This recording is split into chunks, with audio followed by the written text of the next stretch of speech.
This is Uncommonly Remarkable, where we discuss the surprising everyday lives and notable accomplishments of community leaders, entrepreneurs, and everyday folks like you and me. My name is Artist Beatty. I am a doctor of optometry and the chief medical officer for My Eye Doctor OD. Though we will inevitably touch on topics within my area of expertise, the opinions and the conversations held here are separate from my work with my eye doctor. Welcome to another episode of Uncommonly Remarkable. Today's guest describes himself as creative, artist, a writer, DJ, and a husband. Senior Employee Experience Advisor, Equity, Inclusion, and Diversified Talent Strategies for Blue Cross Blue Shield, North Carolina. He is also an author of 3 novels, a DJ known as 20th Century Boy, and has been represented as a visual artist as well with 3 solo shows over his career in mixed media on paper. Ladies, gentlemen, and all you remarkable people, please welcome Nathan Kotecki to the show. Thank you. It's a pleasure to be here. It is exciting to have you. You know, it's been a while since we've been able to catch up, and I've known you for a while. I've known a lot about your diversified background and some pretty exciting things. But to see it all in one place and then kind of think about how we're going to talk through it today was actually a little bit surprising. So I'm really excited for us to have this conversation. Me too. Absolutely. Let's dig in. Man, I don't know exactly where we want to start. I love that your words describing yourself, leading with creative and an artist. But maybe we start with the writing because I find it absolutely fascinating.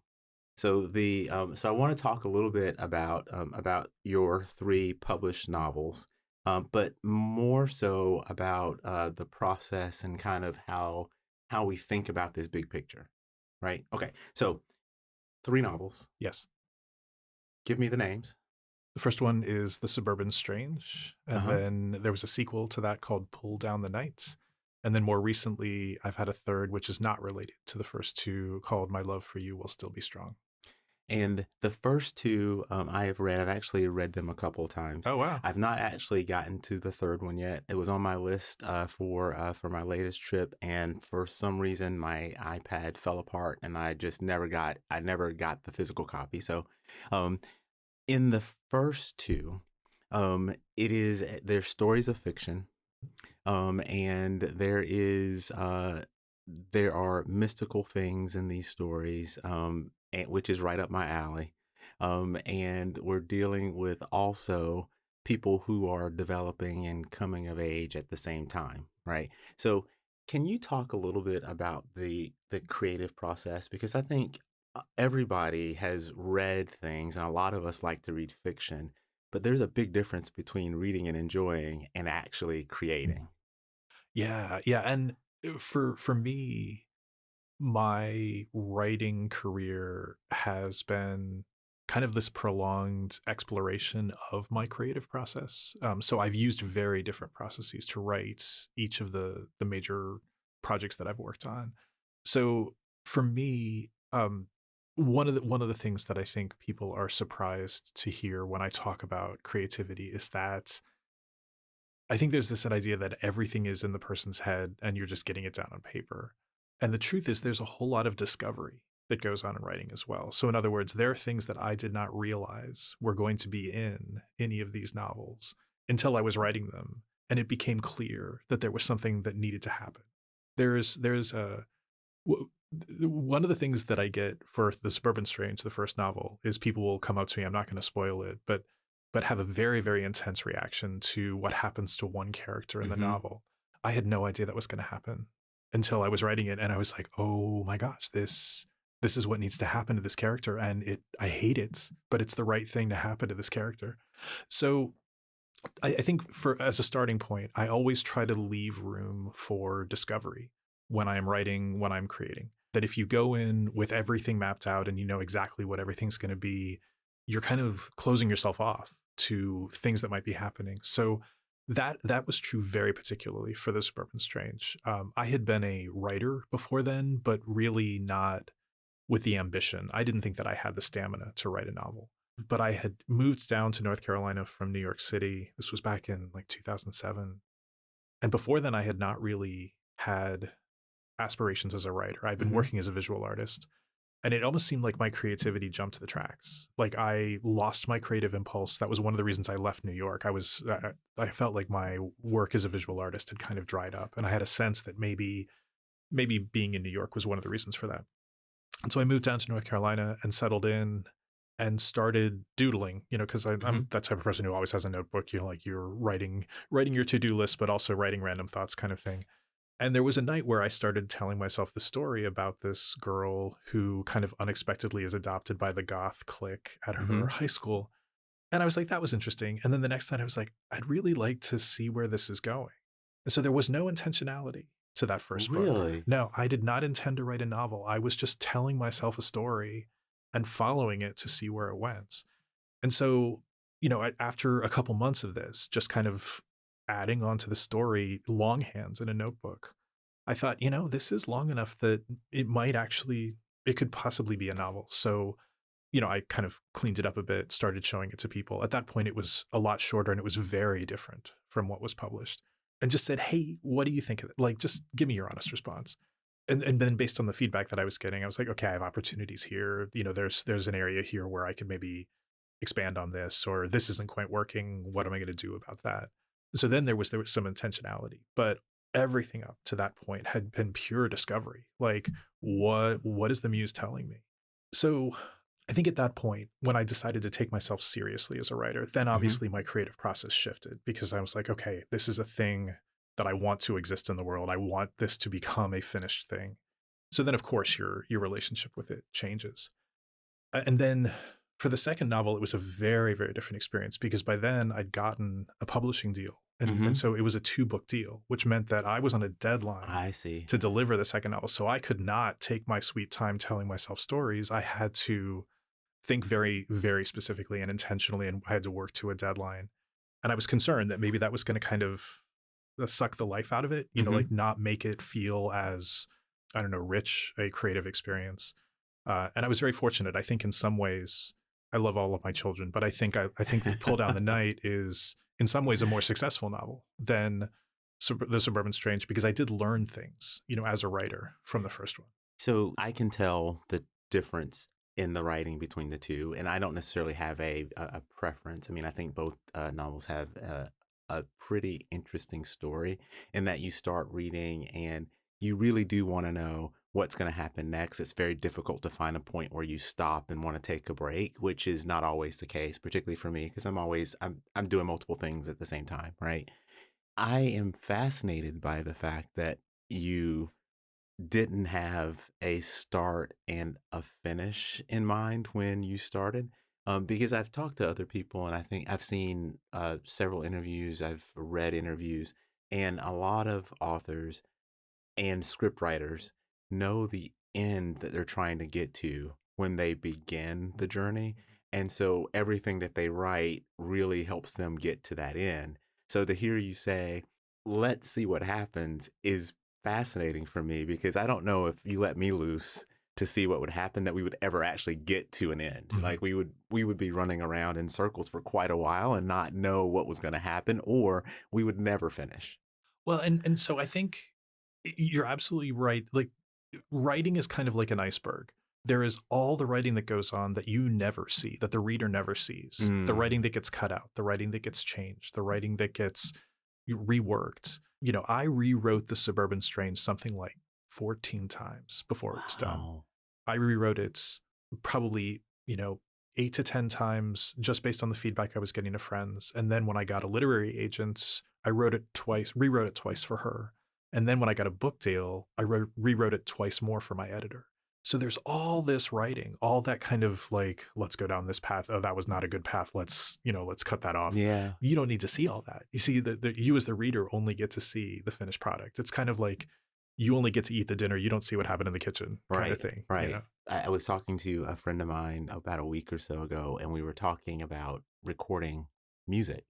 And that there is so much work that goes into creating the song that you hear that you don't realize all the versions and all of the things that had to be done in order to get you to that highly produced, this is the one that we want you to hear. And it's why so often the live version of music and the version that was recorded are not necessarily the same. Yeah. Because there's a lot of variability in there. But I never really thought about that from the side of creative writing, in that, when I would do creative writing in courses, you're talking short stories, right? And so in a short story, yes, there could have been a billion decisions that you make, but you've got, this is what I need to happen. This is where we're starting. I've got this many words to get there, and this is it, right? Mhm. It's just different for me mentally getting over the hurdle of, man, there were a lot of ways, and and you experimented with a lot of different ways for that story to go. And I can give you a great example. So you mentioned that there are supernatural things that happen in The Suburban Strange and in Pull Down the Night. So in the first version of the novel, in fact, even the first version of the novel that my agent read, nothing supernatural happened until the novel takes place during one school year. Mhm. Nothing supernatural happened until the second semester, until after the Christmas break.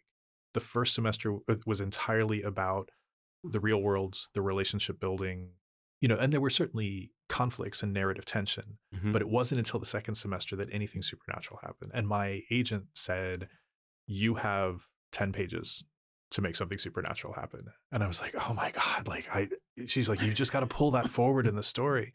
And so we kind of compromised because there is something that's supernatural that happens in the first 10 pages, but you don't realize Realize that it's it, yeah. supernatural until in retrospect. But yeah, so that's a great example of how drastically I reworked that story. That's very interesting to hear you say that about a suggestion that it had happened early.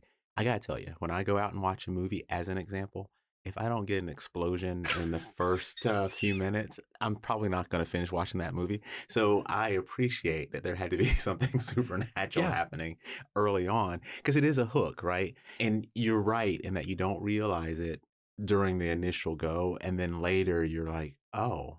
And that's why I think in particular having the second time through makes a big difference, because then now you know how the story's going to end, and you can see all these things Yes. that are more subtle on the front side. Yeah. Yeah. Which is a lot of fun.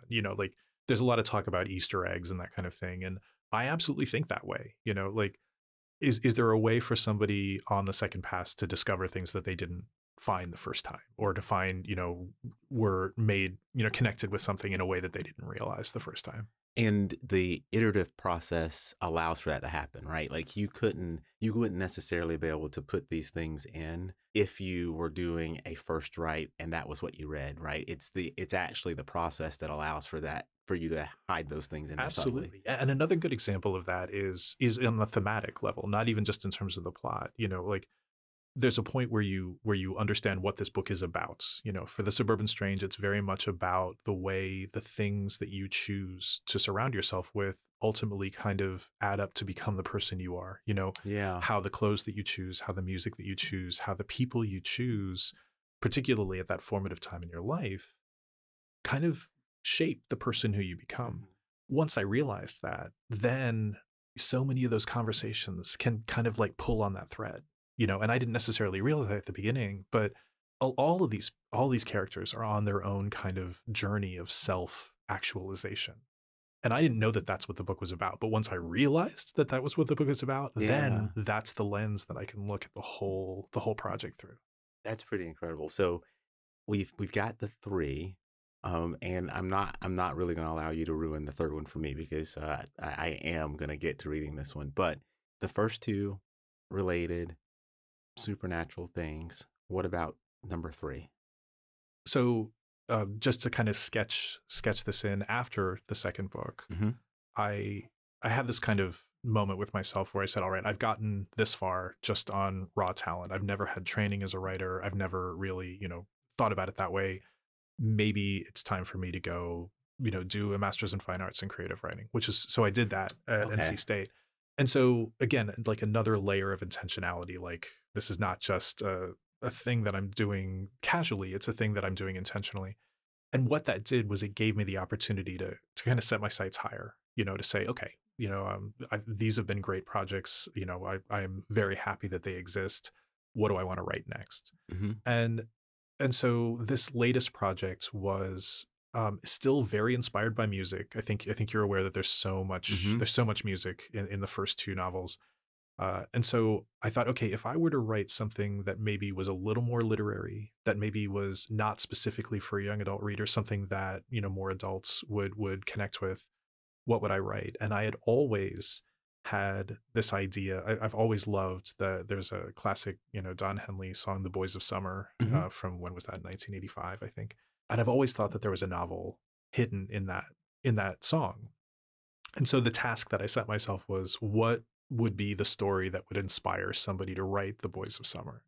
So this novel takes place in a backwater beach town during the summer between, my protagonist graduating high school before he goes to college. Hmm. And it's very much like, do you stay in the small town that's been comfortable? It's everything that you know. It's kind of been the world that you've lived in. Or do you leave and see if there's something greater?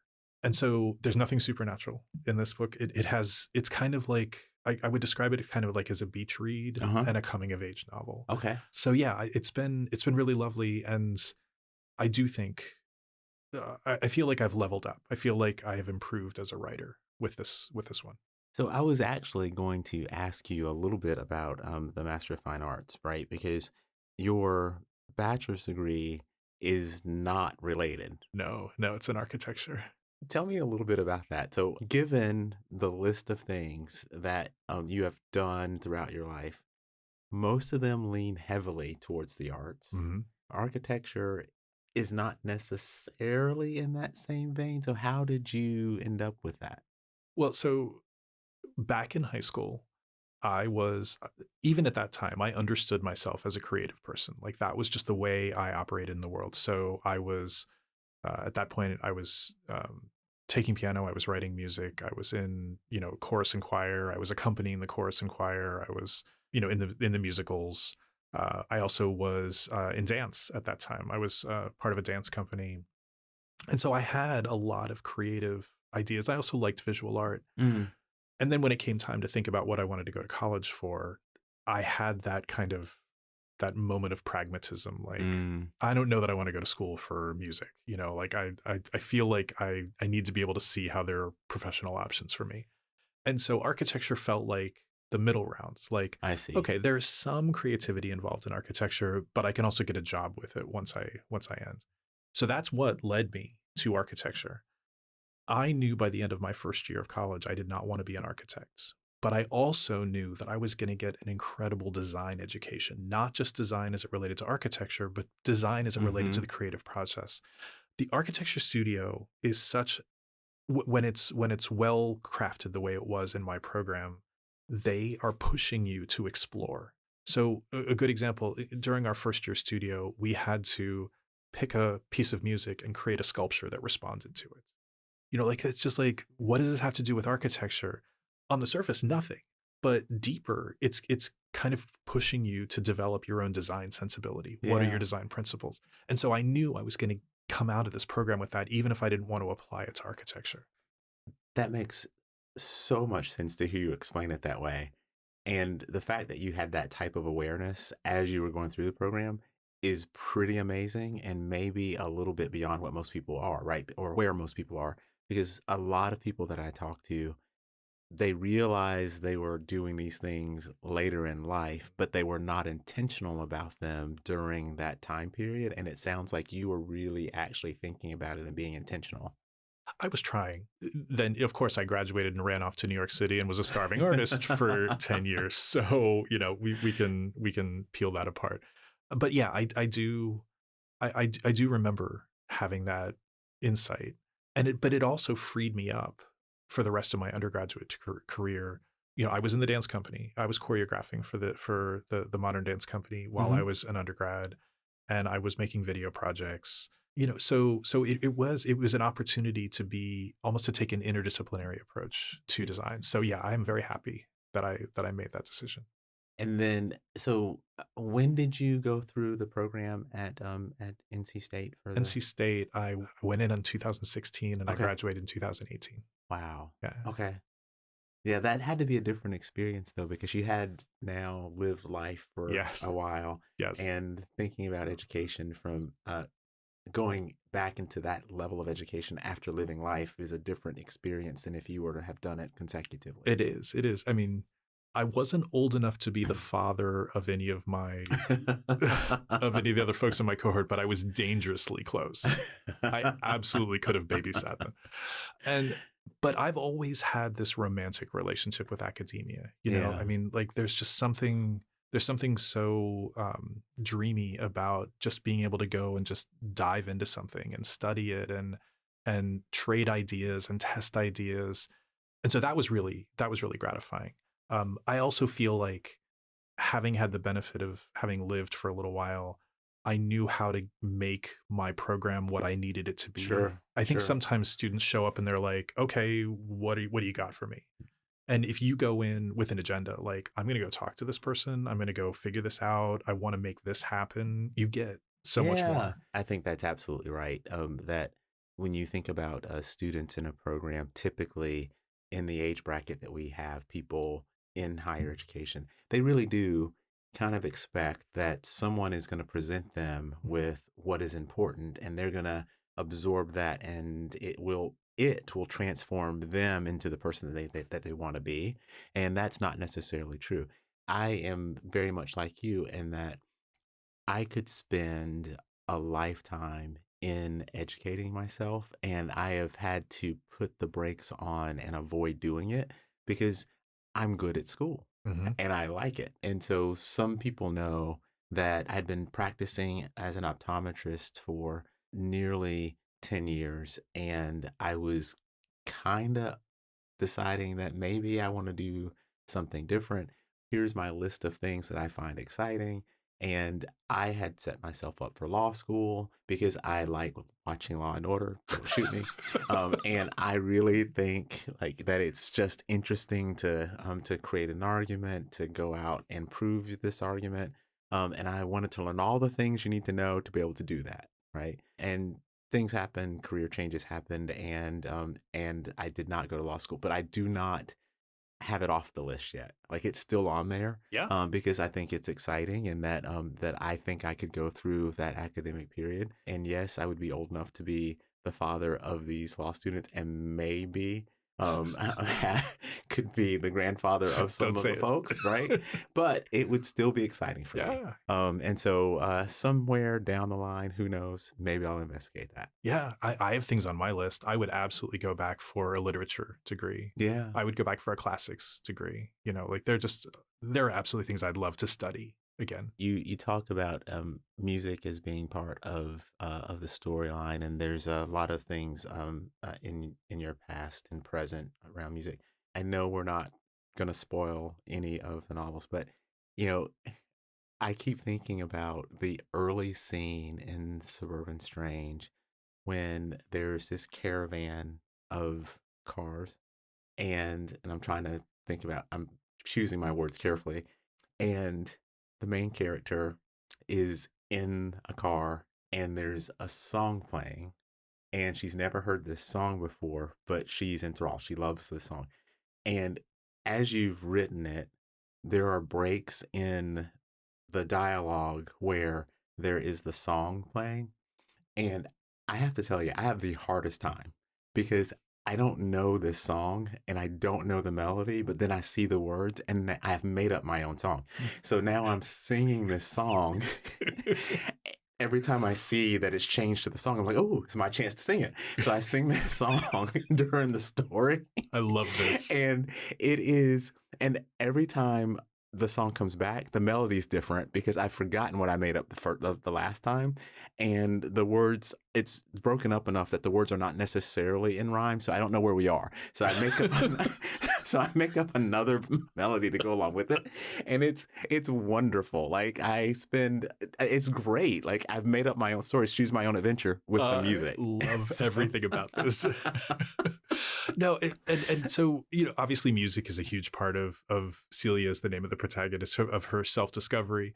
But I was trying to take that middle ground of, if you didn't know this music, you could still enjoy the novel. If you did know this music, it was just going to give you kind of an additional layer, you know, because it's scattered throughout. yeah. And then of course that song comes back at the ends too, where she's having, you know, a kind of a cathartic moment. Yeah. I say that because I don't think I've ever had that experience where I don't know it, but I know it's time to sing, and so so when it gets there, I'm singing it. But you've done a lot with music outside of the writing because you have DJ'd for quite a while, actually. Yeah, yeah. I realized last year that I bought my first records in 1983. So I've actually been collecting Wow. records for 40 years now. Yeah. And I think you said you had what 3,500. Yeah, it's right around there. Of course, it'll tell you a lot about me that I have a spreadsheet. But yeah, so I think right now I'm hovering around 3,500 records. And that's because like I'll be in a record store and I'm like I legitimately don't remember if I have this and I have to look it up to find out if I still have that record that I'm considering buying. And hence the spreadsheet. Hence the spreadsheet. So you DJ though with vinyl, Yes. Yes. which is unusual. Like I don't know the last time I've actually seen someone use vinyl. Why? Well, so I started DJing in vinyl, like in the late 80s, there I started DJing high school dances. Those were the first gigs that I had. And then that progressed to I was DJing in college.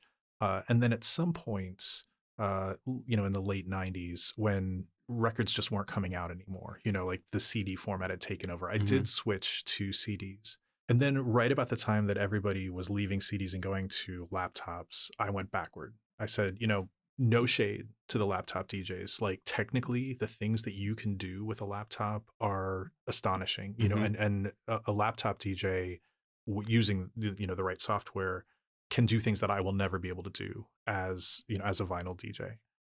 However, it just feels I like the tactility of it. I Hmm. like the theatricality of it, like I'm not just standing there behind a laptop. You can see me working. And then I realized that it was an opportunity to brand myself, like Yeah. I'm the guy who shows up with two turntables and a crate of records. I don't know. I don't remember the last time I've been to a music store. And so, or as you referred to it, a record store. Yes. What's in there now, and where do you go? Well, so there's been this kind of boomerang where if you think back to the 80s, the record stores were primarily records and then cassettes and Hmm. then CDs kind of crept in and they kind of squeezed out the records. What's happened is that now the CDs are gone, or Hmm. or like there are certain stores that will specialize in like used Use CDs, CDs. Yeah. but the new music store is primarily vinyl. Vinyl for the last I don't remember the details, but I feel like vinyl has been the fastest growing music formats for the past like 5 or 6 years or something. Like it continues to grow. And it's a nostalgia thing, right? Like, Hmm. obviously a record is not the most practical or even the highest quality way Right. to listen to Right. music, but people just like the physical format of it. So if you go into a record store now, there are kind of two flavors. There are the record stores that specify in new vinyl or specialize in new vinyl. So they're the new releases, maybe reissues, and then there are record stores that also carry used vinyl, like will buy vinyl and sell it because things are becoming increasingly valuable. Mm. Like I have records that I bought in the 80s that are worth hundreds of dollars now because of the rarity of them. Which is it's just something to think about, right? Because you're right in that the quality of the sound that you can pull from vinyl is not necessarily comparable to the best digital No, no, sounds, no. right? A WAV file is absolutely going to give you better quality. And today's formats for sound allow for effects beyond stereo that you can't get from vinyl without having to feed it from analog through a digital processor of some sort to produce that. Mhm. And so it has to be about some other quality of that media that people are attracted to it. So current songs like if you were to look at the pop chart, could you go and find those now pressed in vinyl? It depends. The kind of the A-list pop artists are definitely doing vinyl issues. Once you get into like a little farther down the charts, like I heard a track the other day on the radio and I was like, you know what? This has a really great kind of throwback drum and bass vibe. I'd pick it up, and she didn't have a vinyl issue. So, but if you're thinking about the Taylor Swifts and the Beyoncés of the world, yes, there are not only is there a vinyl issue, there are like multiple vinyl formats, like different colors and different, cover art and all that kind of stuff. So yeah, artists have leaned back into vinyl in a big way. Man, I have not seen a an analog record player in a very long time. But when I was growing up, when we were growing up with my brothers and me, we had a little record player. It was a little box, and it was portable. And we had an assortment of these albums, but that was during the time that the album was actually clear and it had a color insert inside. So, like, there were pictures. So, there was this Pac-Man one that we had that we'd play, and it was the large size, large, whatever that's, 12-inch, yeah. yes. And it was Pac-Man and Mrs. Pac-Man with a couple ghosts on the front. And I have no idea what was on that record, to be honest, but it was cool because you picked it up, you looked at it, it was a cool picture, you put it on the thing, it would spin, and you could, and it was just great. And you don't get the same effect when you have the CD, right? Because the record's spinning, but it's not spinning that fast, so you can still see all the detail.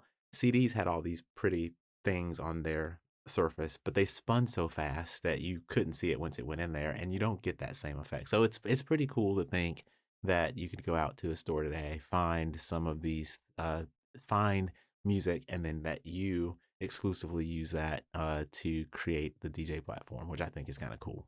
Yeah, I mean, in a way, it's a way of rationalizing me keeping all these records. You know, like Sure. I still play. You know, I play out maybe 2 or 3 times a month these days.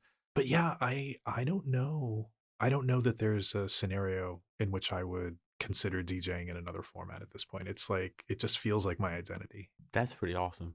Where are you DJing now? So I am one of the resident DJs at the Wicked Witch here in Raleigh, Hmm. and we do a couple monthly nights there.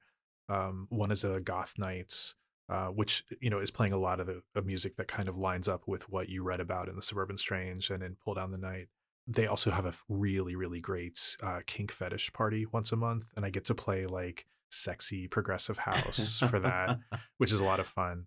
I've also been doing a throwback new wave party for them. Oh So it's wow. just really like more like the mainstream new wave, you know, like Depeche Mode and New Order, that kind of stuff, which has been a lot of fun. So that's where I play primarily.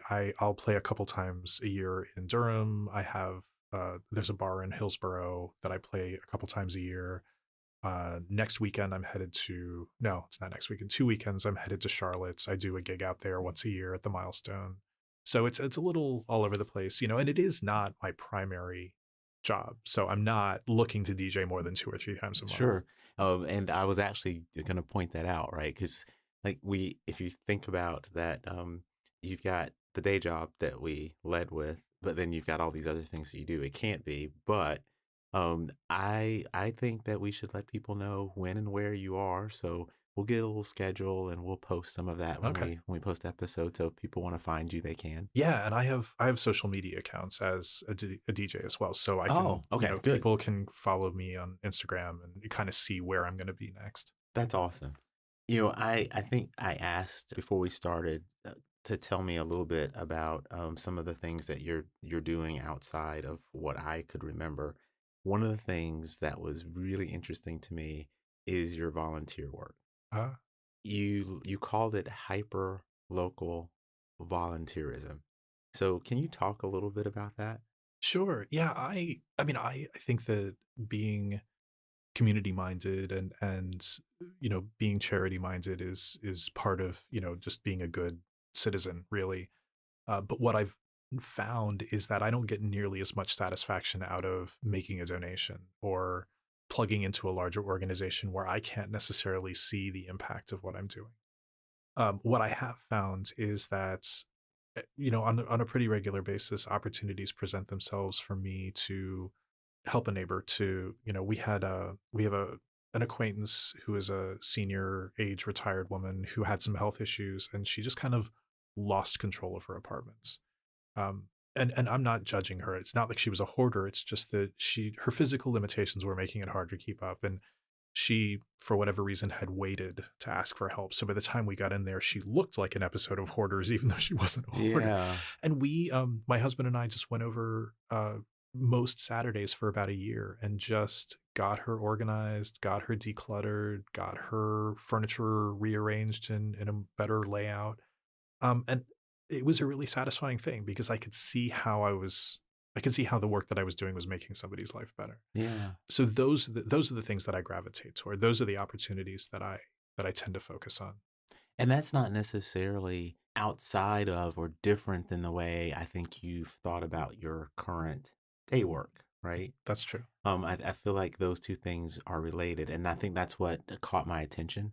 So, talk to me a little bit about what you're working on with Blue Cross Blue Shield, if you can. Yeah, yeah, absolutely. So I've been with Blue Cross for it's over 5 years now. I joined them right out of grad school in 2018, and for a while I had worked in their project management office, which was fine. I can do that, Hmm.